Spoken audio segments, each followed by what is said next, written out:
बिहार के उजाला नीतीश कुमार ने आज से रैलियों से खिताब करने का सिलसिला शुरू कर दिया। आज बांका के अमरपुर में उन्होंने पहली रैली से खिताब किया। इस मौके पर उन्होंने जहां अपनी हुकूमत की हुसूलियाबियां गिनवाई, वहीं लालू और राबड़ी हुकूमत की कमियों पर भी निशाना साधा।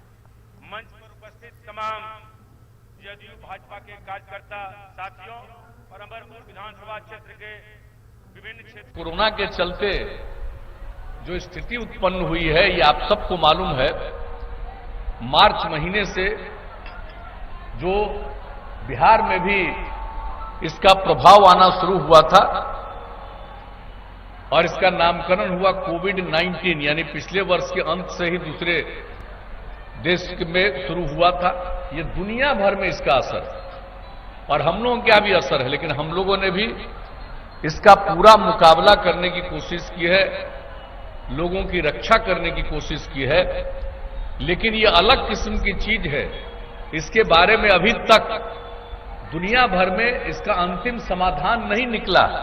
इसलिए हम तो यही आग्रह करेंगे कि हम सब लोगों को भयभीत नहीं होना है, लेकिन सजग रहना और सचेत रहना, ये काम हम लोगों को करना। और आप सबको मालूम है कि किस तरह से जब लॉकडाउन लागू हो गया था पूरे देश में, हम लोगों ने किस तरह से जो बाहर में हमारे लोग फंसे हुए थे उनको मदद की। 21 लाख लोगों को 1-1 हजार रुपए की मदद पहुंचाई।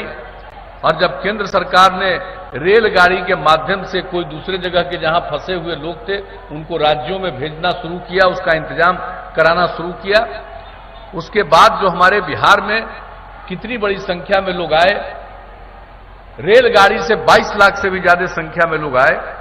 और उसमें ऐसी जगहों पर जहां कोरोना का प्रभाव सबसे ज्यादा था, उन जगहों से लोग जो आ रहे थे उनके लिए हम लोगों ने क्वारंटाइन सेंटर बनाया और उन लोगों को 14 दिन हम लोगों ने रखा।